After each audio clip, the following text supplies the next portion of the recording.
It was just another night of intense gaming with my friend, Mark. Little did we know that our casual session of Fortnite would soon descend into a living nightmare. As we focused on our gameplay, a sudden message popped up on the screen, accusing us of cheating and issuing a chilling warning. If we cheated again, he would find us and kill us. At first, we laughed it off, dismissing it as a typical online gamer's empty threat. We egged him on, taunting him to follow through on his words. But as the conversation escalated, a sense of unease settled in. The stalker seemed to possess an unsettling level of knowledge about us, a realization that struck us like a bolt of lightning. Shock washed over us when the stalker revealed our exact addresses, causing an icy shiver to run down our spines. How could he know such intimate details? Fear gripped our hearts as the threat suddenly became all too real. We no longer saw it as a mere prank but as a genuine danger lurking in the shadows. Determined to prove it was a bluff, we continued our gameplay, trying to ignore the mounting anxiety. However, just 15 minutes later, my phone began to ring, displaying unknown number. Brushing it off as a coincidence, we ignored the call, hoping it would stop. But fate had a different plan. A voicemail was left, filled with disturbing, labored breathing. The hairs on the back of our neck stood on end as the realization hit us that this was not a joke. The stalker had become more sinister, relishing in the terror he instilled within us. He called again and we didn't answer, and it was just the breathing again. At this point we figured it was one of our friends just trying to scare us, so by the time of the third ring, we were fed up. I answered the phone yelling that whoever is messing with us better stop before we block their number. A stupid threat, I know, but to middle schoolers that's like the worst thing that could happen. There was a pause before a deep, haunting voice, unlike any we had heard before, uttered those chilling words that sent a wave of panic crashing over us. I see you. Our hearts pounded in our chests as we frantically scanned the area outside, searching for any sign of the stalker's presence. But there was nothing, only an eerie silence that amplified our dread. Suddenly, a thunderous pounding echoed through the house, the stalker at our door. Fear consumed us as we scrambled to find a hiding place in my bedroom, our trembling hands clutching our phones. With quivering voices, we called the police, desperation tainting every word. Minutes stretched into an agonizing eternity as we prayed for help to arrive. Finally, the sound of sirens pierced the night, the arrival of our saviors. But by the time the police had got there, the stalker had vanished into the shadows, leaving us with a haunting sense of vulnerability. We breathed a sigh of relief, yet the fear still lingered, like a lingering specter haunting our every thought. In the aftermath of the terrifying ordeal, we discovered a final message on our PlayStation from the same enigmatic figure. It simply read, "Why didn't you come out and play?" The message left us shaken to the core, prompting us to delete our accounts and abandon Fortnite for weeks. The stalker disappeared without a trace, leaving us to wonder when and if he would return. He never did, and I don't think he was ever caught either. This harrowing encounter forever changed our perception of online gaming. It served as a stark reminder that the virtual world can sometimes bleed into reality, exposing us to dangers we never anticipated. As we share this chilling tale, we hope to raise awareness about the dark side of online interactions, reminding others to stay vigilant and prioritize their safety in the ever-expanding digital landscape.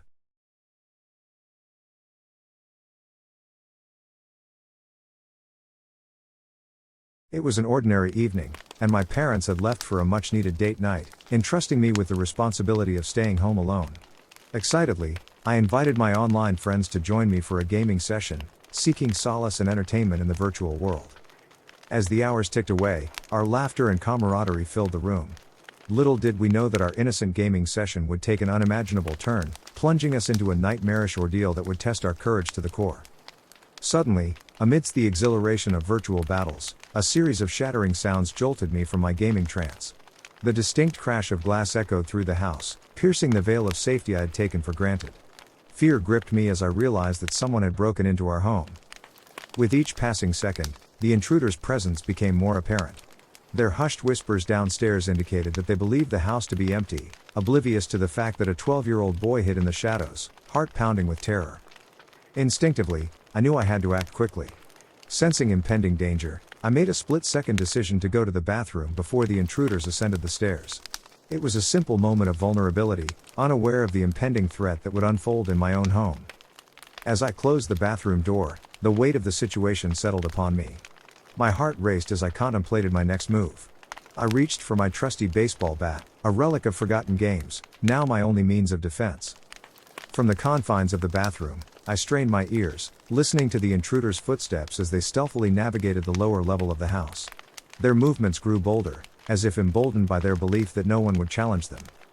Minutes stretched like eternity, each passing second amplifying my anxiety. The sound of their footsteps drew closer, inching toward the staircase that separated us. With bated breath, I prayed for a miracle, a swift arrival of the police to rescue me from the clutches of impending danger. But fate seemed to revel in suspense. The intruders, driven by their relentless pursuit of valuables, ascended the stairs, one cautious step at a time. With trembling hands, I tightened my grip on the baseball bat, steeling myself for an encounter that could shatter my fragile sense of security. As the intruders approached the bathroom door, I held my breath, fear coiling within me like a spring.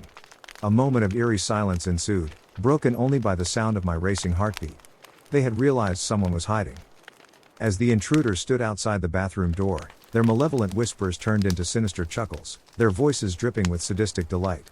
They reveled in the power of their imminent discovery, relishing the fear that emanated from within the locked sanctuary.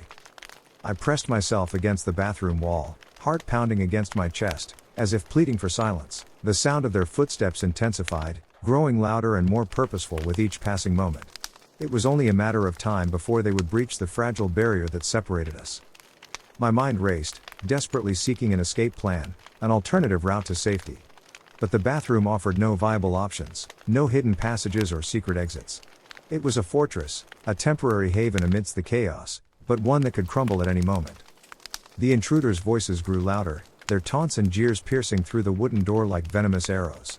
They reveled in the power of their impending triumph, their voices laced with a sadistic pleasure that sent shivers down my spine.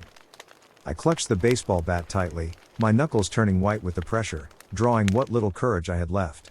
Every fiber of my being yearned for the police to arrive, their arrival the only hope of salvation from this nightmare. Seconds felt like an eternity, each passing moment an excruciating reminder of my vulnerability. The intruders grew bolder, testing the door, rattling the handle, their intention clear. They were determined to break through, to unveil the hidden prey that had dared to challenge them. In the deafening silence of that confined space, my mind raced with desperate thoughts. Should I make a run for it, risking my safety for a chance at escape? Or should I remain hidden, praying that the police would arrive in the nick of time? Sweat trickled down my forehead, my breath shallow and erratic. Time seemed to slow, stretching the boundaries of my endurance. The faint sound of sirens grew louder, the cacophony of hope drawing nearer, injecting a surge of adrenaline into my veins. Just as the intruders prepared to unleash their final assault on the door, their vile laughter filling the air, a symphony of chaos erupted outside. The resounding crash of the front door being kicked open echoed through the house, a triumphant declaration of justice. The intruders froze, their laughter replaced by panic. The police had arrived, their authoritative presence turning the tide in my favor. In a flurry of shouts and scuffles, the intruders made a hasty retreat, their grand plans of theft and terror dissolving into thin air. I collapsed to the floor, my body trembling with a mixture of relief and exhaustion. The nightmare was over, the threat extinguished, but the scars it left behind would forever be etched in my memory. As the police conducted their investigation and ensured my safety, a wave of gratitude washed over me. I had emerged from the clutches of a home invasion, tested but not broken, forever changed by the horrors I had endured. In the aftermath of that night, my sense of security shattered.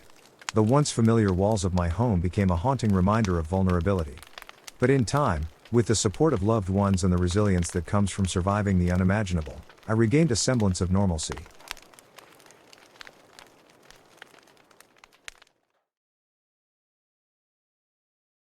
Hey y'all. I gotta share this crazy story that happened to me just a couple of days ago. It all started when I was walking home from school, minding my own business. That's when I noticed this strange guy following me, like he was watching my every move. It gave me the creeps, but I figured I was just being paranoid. Fast forward to later that day. My parents had to go out for the night, and I was home alone. I was playing Fortnite with my buddies, having a good time, when all of a sudden, I heard this thud against my bedroom window. I jumped, startled, and looked outside. It was that same guy I'd seen earlier, throwing rocks at my window. My heart raced, and I felt a chill run down my spine. I freaked out and called my parents, telling them what was happening. But they brushed it off, saying I was probably just exaggerating. Can you believe that? Anyways, I put the phone down and went back to playing Fortnite with my friends, trying to take my mind off things. But then I heard the front door creak open. My heart skipped a beat as I realized my parents must not have locked it. Panic set in, and I knew I had to get out of there. I grabbed my phone and quietly tiptoed to my bedroom window. I carefully climbed out onto the roof, making sure not to make any noise. From up there, I could see the guy enter in my house through the front door. My heart pounded in my chest as I realized just how close he was. I hurried and called the police, and they said they'd be there soon but to stay on the line. As I sat there on the roof, fear gripping me, I heard footsteps approach in my bedroom. My breath caught in my throat as the doorknob turned. The guy was in my room. I hung up the phone so he wouldn't hear it, and I held my breath, praying he wouldn't find me. He started talking, saying he just wanted to be friends, but I knew better. I stayed as quiet as I could, not giving away my hiding spot. After what felt like an eternity, the guy gave up and moved out of the room, searching elsewhere. I let out a sigh of relief, but the fear still lingered. I knew I had to stay put until the police arrived. Minutes felt like hours as I waited, fear gnawing at my insides. Finally, I heard the sound of sirens blaring in the distance. The police were on their way. I let out a sigh of relief, knowing that help was coming. By the time they got to my house, though, the guy had disappeared. Vanished like a ghost. Like I said, this was only a couple days ago and I haven't seen him since, maybe because the cops have a guy drive by every few hours now, I don't know. But if I see him again, I'll come and update you guys on the rest of the story. Take care and be safe, y'all.